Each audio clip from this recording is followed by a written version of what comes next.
Hello people and welcome back to the channel. So straight off the bat, some of you may have noticed that things are looking a little bit different. I have got a new desk, so I have to change the room around. I'm not quite sure what I want to do yet, so things are looking a bit unorganized. But today's video is not about the room, it's about a tactic, a real life tactic, and one in Football Manager as well. So I've been reading a few books about how football tactics have been evolving, and I thought, why not just create my own? Why not take information from the book and try and create my own real life tactic? So what I'm going to be showing you today is kind of breaking down a tactic that I thought could possibly work in real life with a bit of TLC, of course, but also we recreated that in Football Manager. So technically I've recreated my own tactic. So that's what we're going to do today. Have fun. The tactic in Football Manager, by the way, is an absolute belter. We're smashing records. It's absolute ridiculous tactic with the right team, but I'm going to explain it all. Let's go and break it down.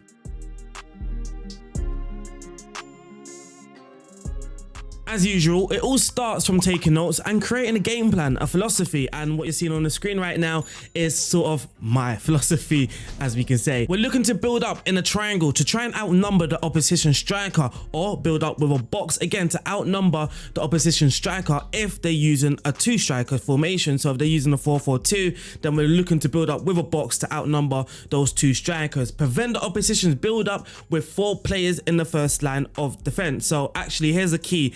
The ones written in yellow is off the ball and the ones written in white is in possession. So we're looking to prevent the opposition's build up by pressing with 4 players in the first line of defense. We're looking to have a maximum of 3 attackers pinning back the defense, 4 attackers pinning back the defense if they're using a 5 at the back formation. So we are looking at different situations and different scenarios. What happens if the opposition are using a 3 at the back? What happens if they're using 4 at the back? We've got different situations to be able to deal with that. So when we are looking to build up from the back, we want to pin their opposition's defenders back with maximum 3 players. We don't need any more than 3 if they've got 4 at the back, because we just don't need to. It's a waste of a player. We want to have big and physical defenders up against the opposition strikers to snuff out any of the opposition's getaways from the high press. So for an example, if we're pressing high, they may look to try and beat our high press with a diagonal long ball or a long ball into the channel, and I feel that using big, tall, physical defenders can actually help with that, minimize that risk, especially if they're agile as well, so they can chase the striker down that channel. The use of 2 playmakers, our +1. So this formation, this tactic is called a +1. I'm not actually sure what to call the formation. It's a bit crazy and hectic. We're using 2 playmakers. One of them is going to be that +1 player, a roaming playmaker, just to let the cat out of the bag, and also counter pressing. Just like Jurgen Klopp said, no playmaker in the world can be as good as a good counter press, obviously. So that's what we're looking to utilize, a good counter press. That could be one of our playmakers, but obviously using a player as the second playmaker. So of course, to counter press, we're looking to put immediate pressure on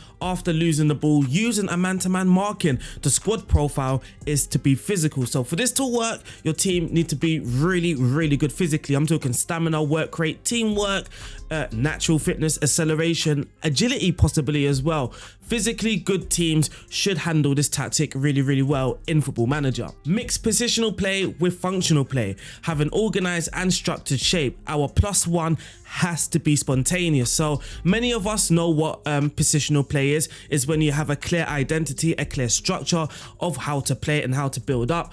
But functional play, what's functional play? I would recommend everyone to go onto this website and just have a quick look at this tactical theory. The link will be in the description below. But functional play becomes more about spontaneous and interpretive occupations of space while the team has the ball. This has an immediate effect on a team's structure or lack thereof in possession. Normally adhering to more positional references like a Man City would allows the team to have a clearer and more predetermined idea of who will be where. So in its nature, and this can vary in degree, the interpretation of space becomes more about relations rather than positions. Consequently, the overall structure of a team can lose somewhat of the features we have grown to accept as normal. Asymmetry and shorter distances between players become much more common and significant. The occupation of space becomes much more spontaneous and uncertain. That is not to say, of course, that these do not exist in more positional approaches. Hopefully that has helped a little in understanding what functional play is. Again, the link to that will be in the description below. So we want to have narrow width. This allows for good rest defense.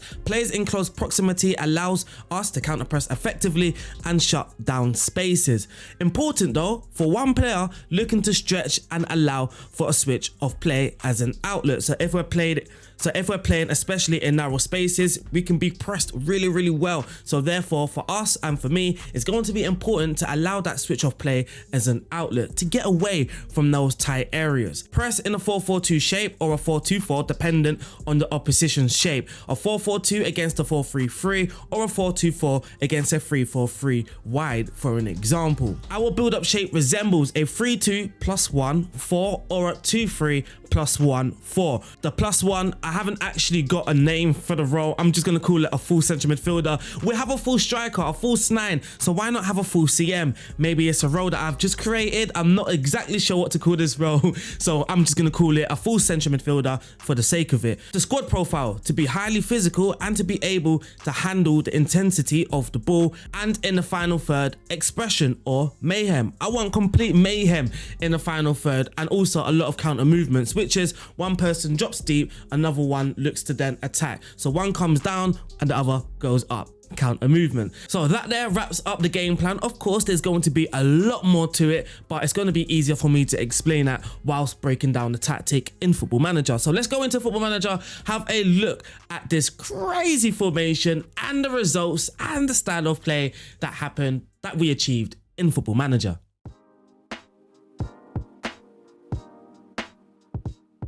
Welcome back to Football Manager. One of the 3 teams that we use is Flamengo in Brazil, the other being Liverpool in England, and then last Benfica in Portugal. So clearly I'm picking the very good teams, and to help me pick the team to be, I go to the comparison page, I look at the physicals, and I make sure that we are actually above the average, at least above the average in all the physicals. Now Flamengo's actually below the average when it comes to acceleration, but you know what, Flamengo are actually the best team in the league by far as well. So I thought, let's just be Flamengo and let me see how the tactic can really play out. And for me to explain the reasons why I have to pick the best teams in the league is so I can see the actual tactic play out. So for an example, if I pick Nottingham Forest in the Premier League, it's very unlikely I can actually see the full potential of the tactic because the players are not suited for it and we're just not that great of a team. And like I mentioned, we need to be really good physically, which Flamengo are, apart from acceleration, but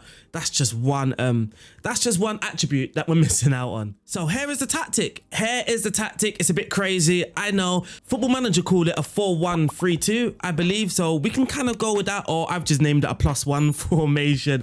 So here we are. It's a bit crazy, I know, but it will make a lot more sense when we start digging into it. So in goal, we are using a sweeper keeper, someone that's good with the ball at his feet, and of course we are playing out from the back, so we want a goalkeeper that can be brave with the ball at his feet. The left back, we are using an inverted wing back on the left hand side. This also allows us to build up in that box shape. So when we are building, I did mention sometimes we will build with a 3+2 or a 2+3. Of course, the 2+3 would happen with the inverted wing back just moving forward slightly, and then we have our 3 across the line, inverted wing back, anchor man, and the wing back on support. Or if we're building up with a 3+2, then the 3 you can see there already, inverted wing back, ball playing defender, and that ball playing defender, well, 2 of them, and then we've got the wing back right on that right hand side, wide on the right hand side, mainly because he's just going to be occupying this flank here as well, but we don't actually need him in the build up. We will need him defensively, and when you see some clips later on,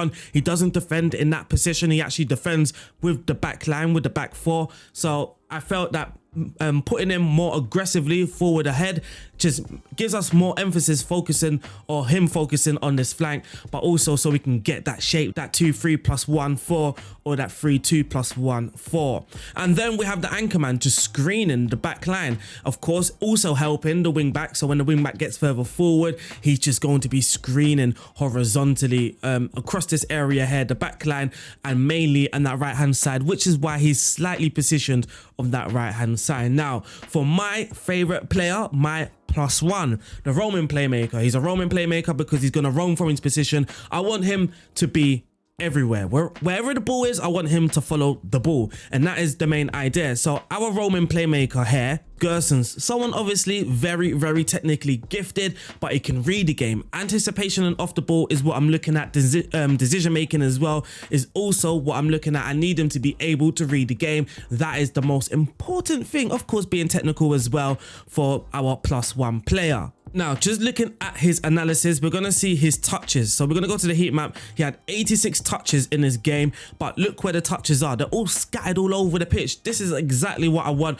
I want him to be everywhere. So this is him. If we hover over the touches, this is any instance of a player interacting directly with the ball in possession, and also where he's receiving the ball as well from an actual pass. And you can see it's a bit more in essential areas, but again, it's a lot deeper, a lot in the middle, and a lot in that attacking final third as well, which is what we want. We want him everywhere, operating everywhere. And the main idea of the tactic as well is to play narrow. So it's kind of a good thing that we aren't seeing him in those wide areas, because that is not exactly what we want. So that's the Roman playmaker. That's our +1, the full central midfielder, because the reason why I've actually named him a full central midfielder when trying to think of a name for the role is because he's not actually just going to stick in central midfield. He is literally going to be everywhere. So though he says he's a central midfielder, he's rarely going to be an actual central midfielder, because he's just going to be a ball player. Wherever the ball is, this is where I want the Roman playmaker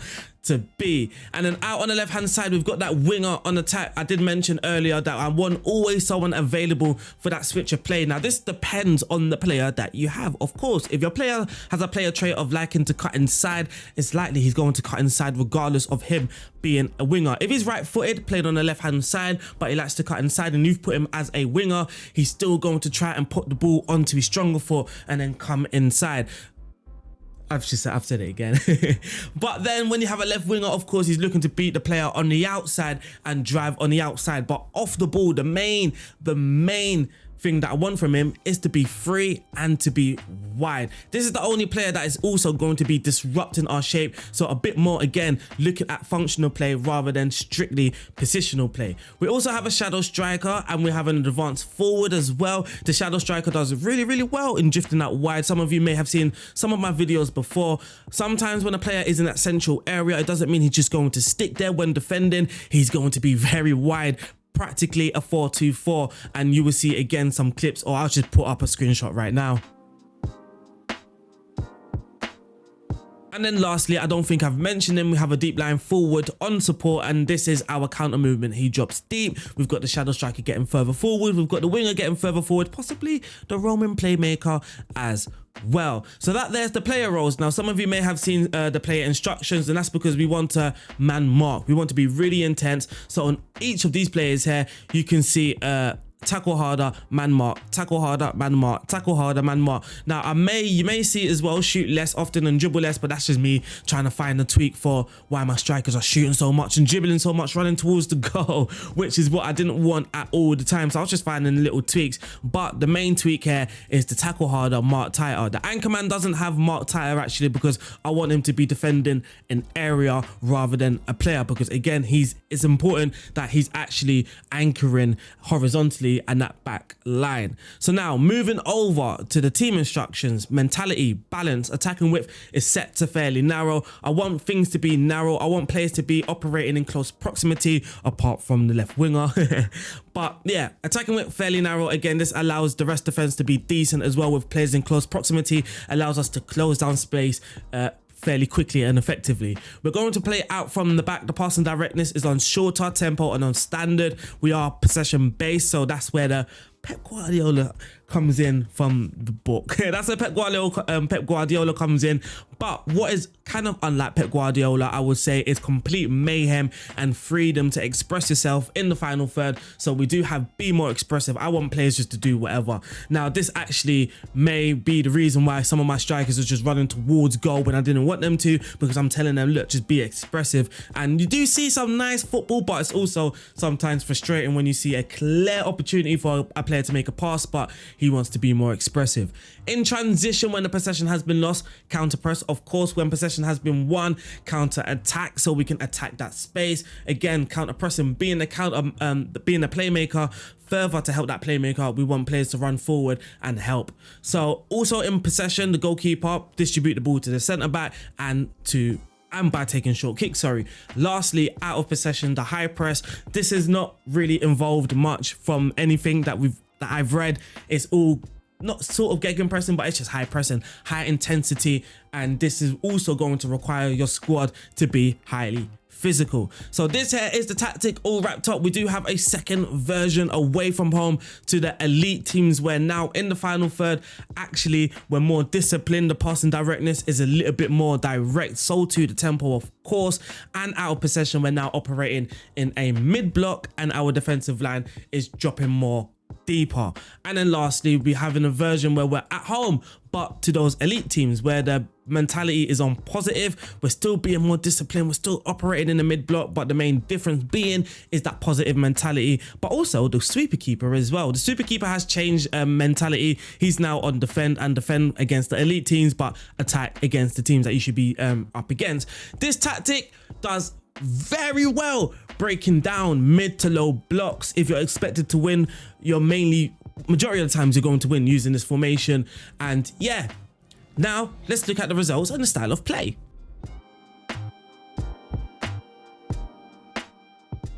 I will quickly fly through the results because, like I said, this tactic is not just about Football Manager. It's me also just working my brain a little bit, trying to find a new idea in football. So we're just going to go through the results very, very briefly. Flamengo, we won every single trophy, including the Copa Libertadores.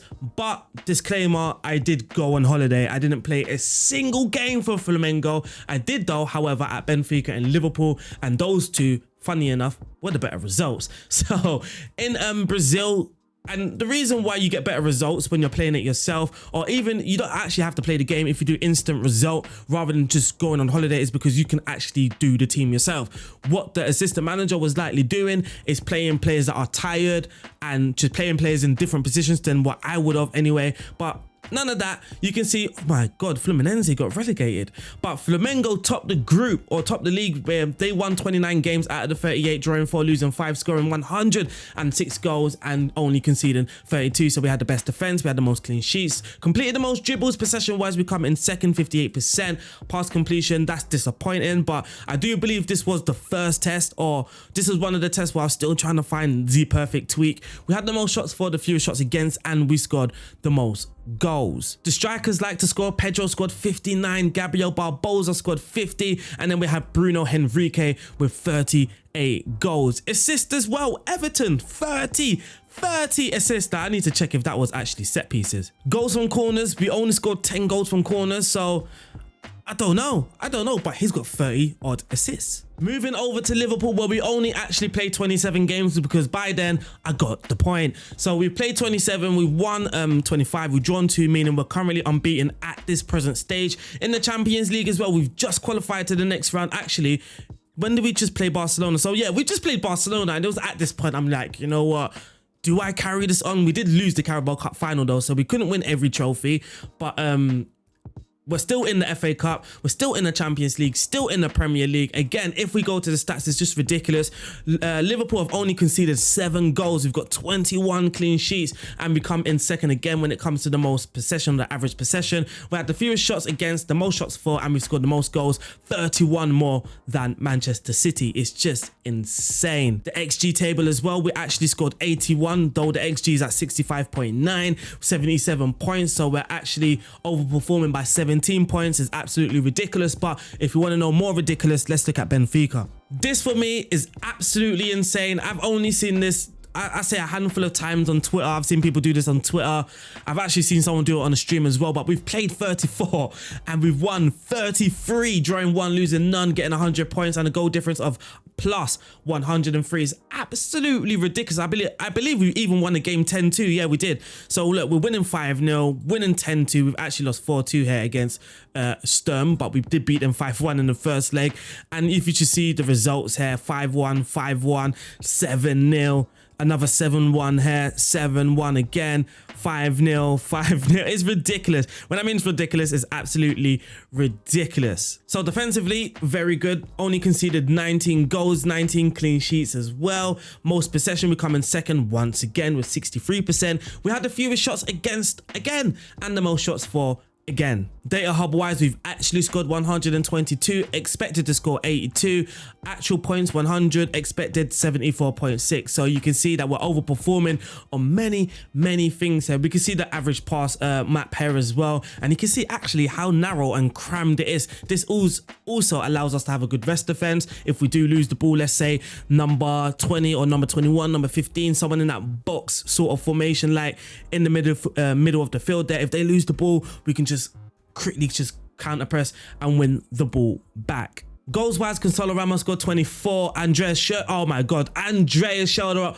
what a beautiful player he was for us. He was the deep line forward, aka winger, aka advanced forward. He played everywhere across the front three. He played 30 or started 30. He scored 30, got 12 assists, overperforming his XG around what is it? 13, I believe it is, and the average rating of 7.54. Absolutely fantastic. He's now wanted by PSG. But that wraps up the results. Like I said, the results isn't the most important, but now we are going to look, oh Jesus, sorry. Now we are going to look at the style of play.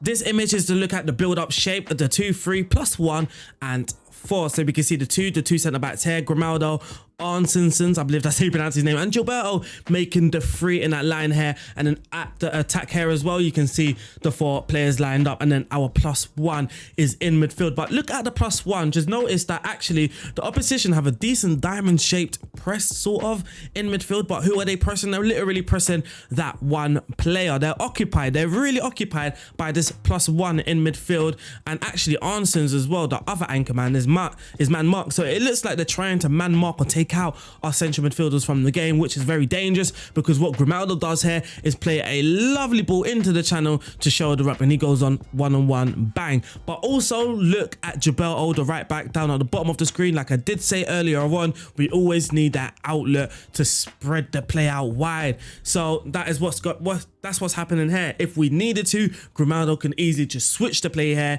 and this kind of gets us out of their block sort of, and we worked our way out of their middle block. The shape though isn't an accident. You can see it again here, Virgil van Dijk and Konate. So this is at a different team now, Trent, Fabinho and Robertson. That 2+3 makes it even better. This just looks perfect. It's an absolutely perfect shape, and you can see here that the opponent actually has one man as their first line of pressure, which is why we've got this little triangle, Konate, Fabinho and Virgil, and then we've got the 2 fullbacks obviously in the wider areas. Now if they had 2 players pressing us, what I would have expected is Robertson actually to be a little bit deeper, just wider of Virgil van Dijk, and then that will allow us to build with a 3, then +2.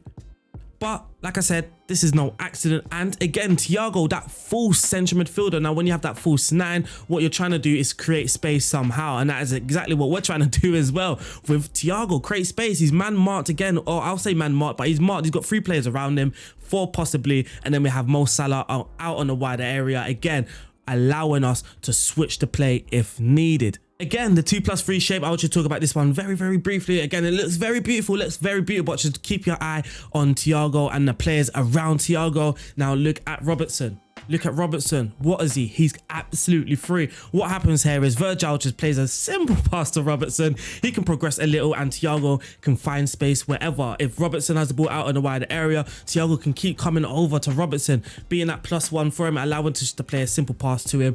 It could go easily Virgil to Robertson, Robertson to Salah, and we can create that little triangle out in the wider areas. And then we have Gakpo and Darwin occupying those 2 centre backs, 2 versus 2, very dangerous for Fulham. This is our pressing shape. You can see it looks very well structured, very well drilled as well. And like I said, our pressing shape is either going to be a 4-2-4 or it's going to be a 4-4-2. This is almost a perfect 4-2-4. It's going to be very difficult for West Ham to play out here. They can play it backwards, where if they play it backwards, we can push up even more. They can try and play that long ball where we have Virgil van Dijk and Matip big, strong defenders, also very agile as well. So they're already in trouble. They can't really pass it into midfield. All they can do from here is go long or pass it backwards, and that helps us progress and push our team up the pitch as well. We obviously aren't going to close this video without watching some clips, so you can see here how we're going to build up and break down a low block. Actually, this tactic is very...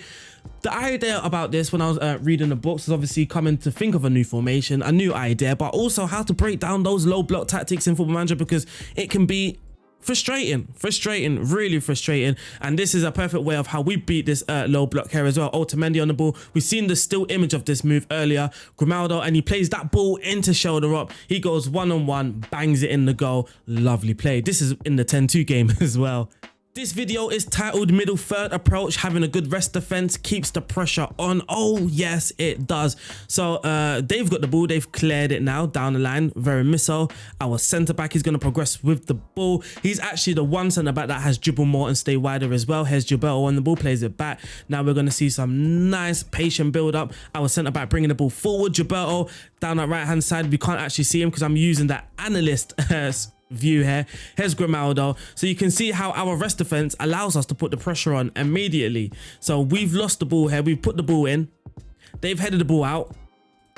So here they've headed the ball out, and this is our rest defense, how we can put pressure on immediately. They've headed it out. Their wingers got the ball. Shoulder up puts pressure on them immediately, but it's because everyone's narrow as well. Shoulder up, Grimaldo, João Mario. There's not much space in between them, and this allows us to put the pressure on, put the ball back in the box. Rafa puts it in for Guedes, and what a goal. This title's called The +1, and what I want you to do is keep your eyes on João Mario and how attracted to the play he is sometimes. So if we play this, here's they're on the ball. Actually, we won the ball back really well. That is the anchor man helping out Gilberto as well there. So here's very missile. Just look at João Mario. He's just waiting for the ball. He gets the ball, he just passes it first time into Rafa. It's just easy.